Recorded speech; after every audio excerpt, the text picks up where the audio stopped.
In this video, I'm going to walk you through the forecasting the department store values, and I want to kind of talk you through why everything works the way it works. So here's the beginning data that we had. We had the year and the quarter. Quarter is cycling 1 through 4, 1 through 4. We had the sales, and then I've added in this linear time as time just increments by 1 quarter at a time. And then here's the data that is prepared. So now we've taken this quarter, which has 1, 2, 3, 4, 1, 2, 3, 4, and I've made dummy variables out of it. Now jump will require you to set this data type as a nominal instead of a number. The default data type here, just because all it sees is integers, is going to be numeric. You're going to need to set the model type over here to be a nominal. Otherwise, it will not give you dummy variables automatically. And so basically you have to remember from your data type in JUMP that it's not smart enough to figure out when things are numbers or names. And so you've got to go in and tell it which data type is going to be a categorical or a string value instead of a numeric value. What we're going to do in Python is we're going to go in there and we're going to take the 1 and we're going to append these characters to the beginning so that we can actually designate these as string values. And then we'll also show Python that these are string values and not integers. And that's because scikit-learn only works in numbers. Here's linear time, and then I've squared this so that we have time squared, and cubed, so we have time cubed, and we have sales here. I also have this shown in colored in partitions. Basically what we have here is we have the first 20 records are really going to be what we use to evaluate which terms go in the model. In other words, which predictors we need to keep in the model. And we have this last 4 periods, this 1 year of 4 quarters that you see right here, and that's going to be what we have the actual values from, so that as we try including different terms in the model, since we have this actual y outcome variables right here, these y values right here, we can see when we plug this data in and then when we train our models based on this and then plug these x values in for those models, we can see how well the models produce this. So essentially that's what we're doing. When we have our models all figured out in terms of which terms go in the model, then we will add this into the training data, because basically what's going to happen is this last year that we have the known values for, that is represented right here, this is the most valuable data that we have. And so if we threw that away, then our estimates in the next year are not going to have the benefit of that information. So after we figure out which terms go in the model, then we'll re-estimate the coefficients and use the information from all of this data down to here to train the model, and then we'll put these x values in to produce these predicted or forecasted y values. So that's what's going on here. Now if you look at this model over here in terms of, I just plotted it in Excel, you can see that we have a linear model with an r squared of 0.3. We have a 2-ordered polynomial, so that there's an x squared and an x there. R squared went up, and then when we put in a cubic polynomial, then it went up even more. What we don't know is every time you keep adding another term to the model, then you might be overfitting. Now, just looking at this visually, there seems to be some sort of upkick. There seems to be an upward trend. So that makes me think that we at least have a linear term in the model, because in general the trend is going up. But we also have sort of what looks to me to be a little bit of an up curve in the model. So we may have a linear aspect and we may have a curvilinear aspect. So what does that mean? And we could think of time as moving along like this. And then we could also have a curve that is going up kind of like this. Okay, so basically here's time, we have a curve, but this curve actually might really consist of 2 components.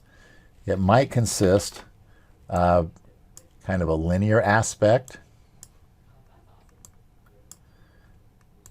and then a part that kind of like lifts up above. Now I haven't drawn it fantastically, but the point is you can have a linear trend line right here, but you can also have an upkick beyond the linear that is curvilinear.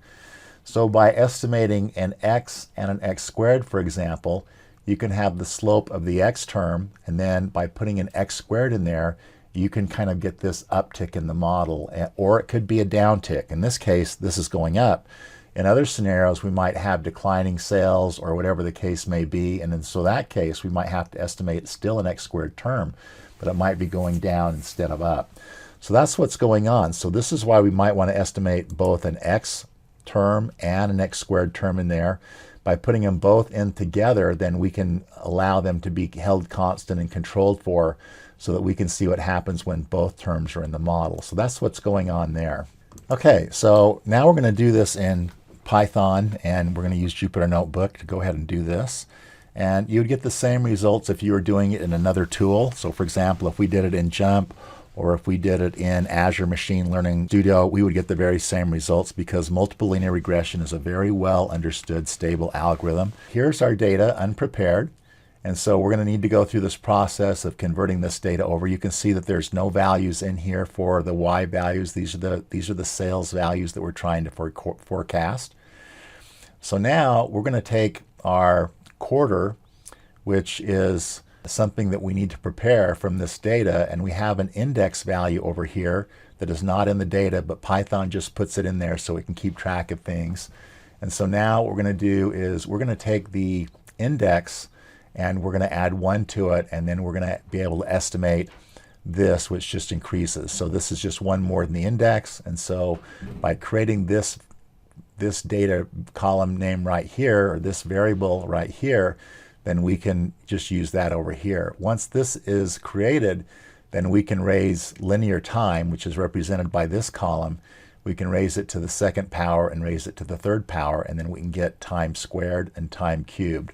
So again, what we're doing here is we're preparing a way so that we can estimate the effects of time that might not be perfectly linear. If it's got a kick up or a kick down, or is in kind of an S shape, then we're putting in some terms here so that we can estimate that. And so you can see right here that this is the value, this is the data that's been prepared. Then we also need to have a dummy variable that we want to include in here so that we can keep track of having this cyclical in time. So what happens is the first quarter it's low, and then it goes up and it has a high 4th quarter. So this little cycle of dropping and raising, dropping and rising seems to be happening every year. And so we're going to put a dummy variable in there. And so even though in our data this is just 1, 2, 3, 4, 1, 2, 3, 4, each 4th quarter is high, each 1st quarter is low, and so forth. So what we're going to need to do is we're going to need to take this, which is a number, and we're going to need to make that a textual value or a categorical value, so that instead of doing math on the integers 1, 2, 3, 4, it'll estimate it separately for the 1st quarter, estimate it separately for the 2nd quarter, the 3rd quarter, and the 4th quarter, so we can find out what our coefficient is for each one of our 4 quarters. And the only way to do that is to make that a categorical variable. Another reminder of that is that the 2nd quarter is not double a quarter of the 3rd quarter, and the 3rd quarter is not, these are not doubling. This is just the name of a quarter. So that could have been just called Bob, Sally, Jane, and Mark, or something like that. These are just numbers that represent the name of a quarter. And so they're not something that we're going to do math on, and so forth. All right, so going back to Jupyter Notebook then, what we need to do in this case, is we need to take our quarter, which currently is a number, and change it into a string, and then we'll call it this. So here's where it started, 1, 2, 3, 4, and then here is where it goes 1, 2, 3, 4, but now these are string values, so they can be used to create dummy variables. You can see that now. Here's the quarter, which is 1, 2, 3, 4 is an integer. Here's the quarter in where we've got a leading cap case here. This is an object. Object is what Pandas thinks of as a string. So in Python it's called a string. In Pandas it's called an object, but that is just a string. Once we've got it as a string, then we can get dummies. So we can use our get dummies method. There's Pandas saying, I'm going to do my get dummies method. I'm going to take my data frame in. I'm going to use this as the prefix and do it on this column and drop the first one.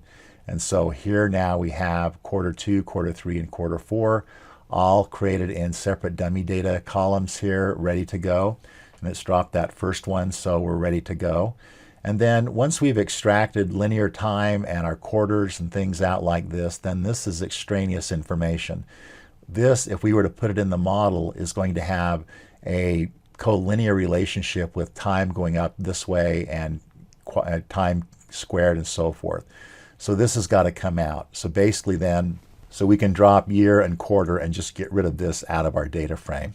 So when we do that now, here we have our remaining data. We have our outcome variable, linear time, time squared, time cubed, dummy variable, quarter 2, 3, and 4. Now we need to partition the data. And so we have our 4 different partitions in our data. So as we talked about earlier, basically we're going to have, here's partition 1, training. Partition 2 is validation. Partition 3 is the forecasted partition. And then the training plus validation includes both of these. And so we're going to use 4 different partitions as we're working with this data. So what I've done here is I've just left some notes about how this is going to happen. So training is going to include our first 20 records, which is records 1 through 20. Validation is 21 through 24, and training plus validation is going to be from 1 all the way to 24.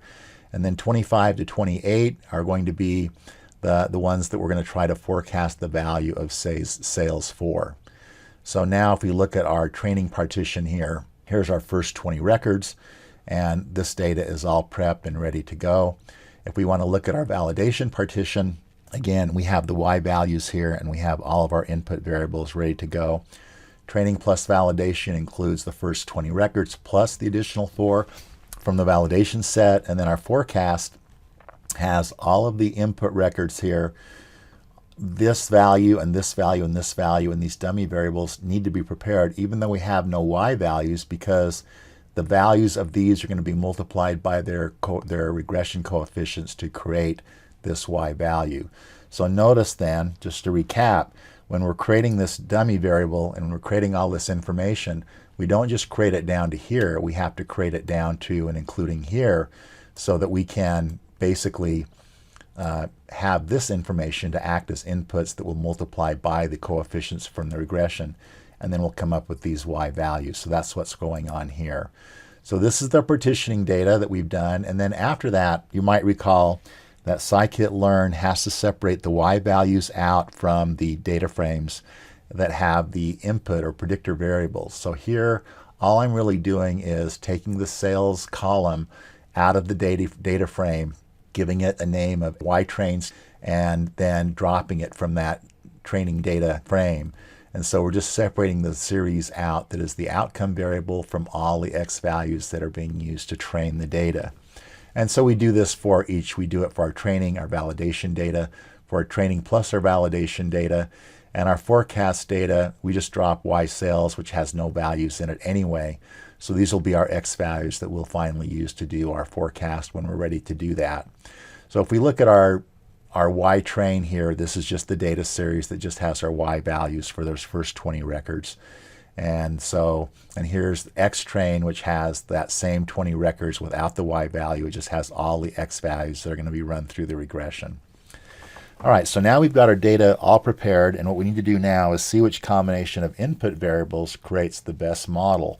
And this requires some trial and error, but we also have some educated sort of guidance that we can get by looking again at our plot. Now, when we plot this, because it fits a line of best fit, what it's doing is we have these seasonal ups and downs that seem to be recurring as a pattern.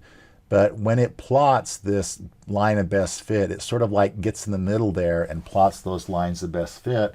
And as we talked about earlier, that we have some indications that a curvilinear component exists.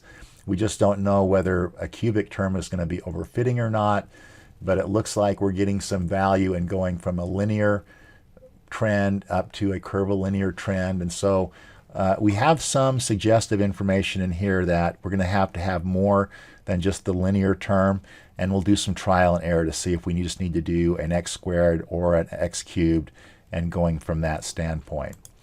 So now we're going to go through this process, and we're going to bring in our linear regression method from scikit-learn, And then we're going to train a model that is an empty model. So there's MLR ready to be trained. It's empty right now. And then we'll take our X-train and our Y-train data and we'll train this model. And so this model has been fitted now to where the data has gone in and it's figured out what the coefficients are. Now, scikit-learn is great for predicting models and doing this, but it does not give you the regression coefficients. Fortunately, the stats model method does do that. So basically, stats model will give you the regression coefficients, but before it will do that, it has to have a constant term added. So for it to work here, then what we're doing is we're saying, all right, take our X training data and add a constant to it. And so it just put a constant in here that it's just put in here as a 1. And that's just something so that the model can go ahead and be estimated with an intercept in it. If you don't put this in there, it'll give you the regression coefficients, but it will not give you the intercept value that goes with the regression coefficients. Now that we've added the constant to x2 here, so this is going to be what we're going to get our coefficients with. This is like our X train now. It just has this constant added in. And so now we take our Y train, that's our outcome value for our training, and our X train, which is x2, and we're going to fit the model and then print the summary, and it'll give us our nice coefficients. So for the training data then, our R squared is 0.995, and it gives us all of our regression coefficients. So here are our coefficients, and then here are our p-values. And you'll notice right here that our p-values there's nothing in here that when we're working with linear time or curvilinear time that's statistically significant. However, I don't believe that. What it looks to me like is we're overfitting by putting too many terms in here, because there does seem to be an uptick here. There seems to be an increase in time that it cannot just be attributed solely to these ups and downs. So this is an evidence to me, since linear time, time squared, and time cubed are not statistically significant, it's suggestive very strongly that we just have too many terms in the model, so none of it's having a hard time parceling out the variance that it should be attributed to each one of these terms. And so that's something that we're going to have to drop some of those out and see what happens. Now, to be able to do this, to be able to now write this R squared right here is just for the training data, but that's not what we need. What we need is we need the R squared, the mean absolute error, and the root mean squared error for the validation data. And to do that, we need to have our predicted Y values. Now, right now, we have our Y actuals, but we don't have our Y predicted. Well, now we have a model. So we have a trained model. We can take our X validation data and run it through the model and get Y predicted. So here's our Y predicted values right here. This is what the model comes up with. All right, and now that we have our Y actual and Y predicted together, if you want to see them together, you can just put them together in a data frame and see them.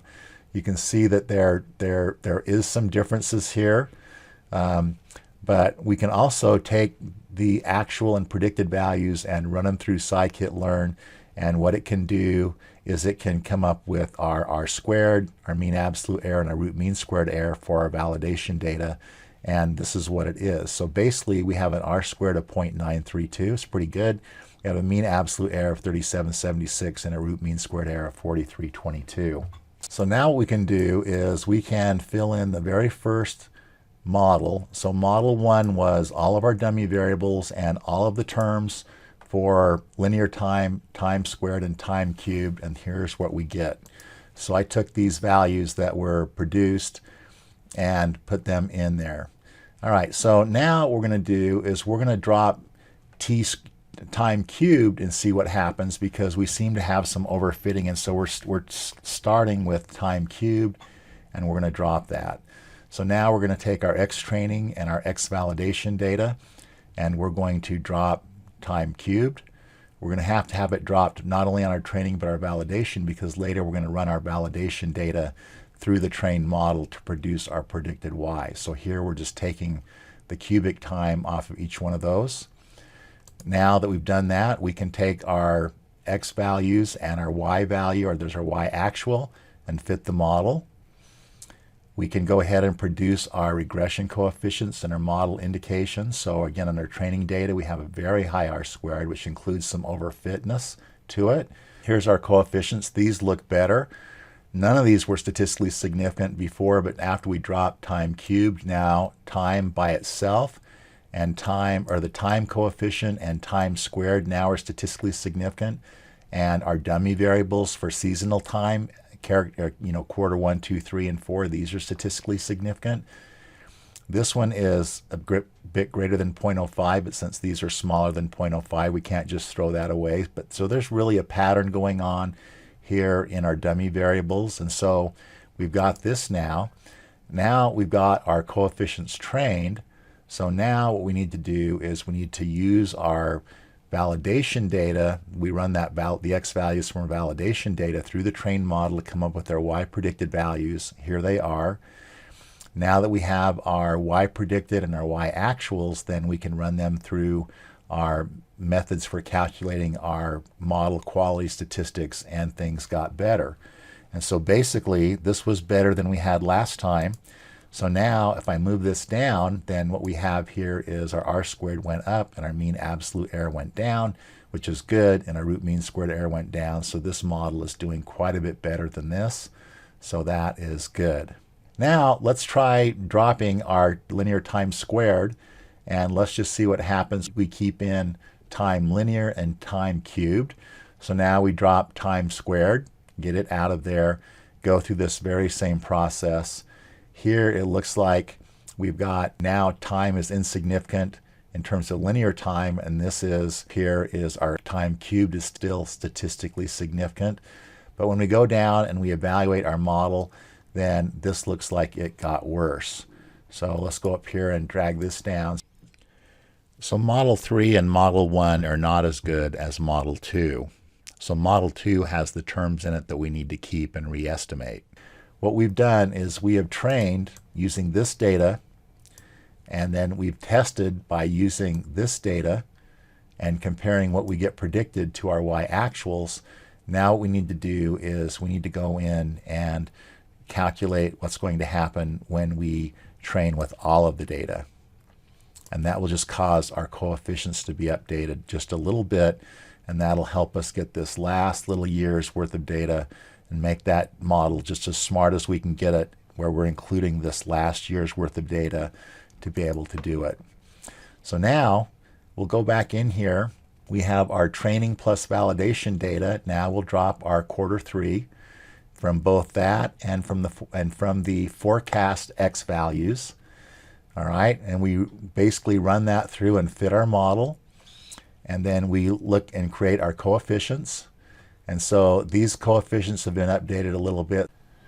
On the left are the coefficients based on the training data only, and on the right are the coefficients after they've been updated based on the training plus the validation data.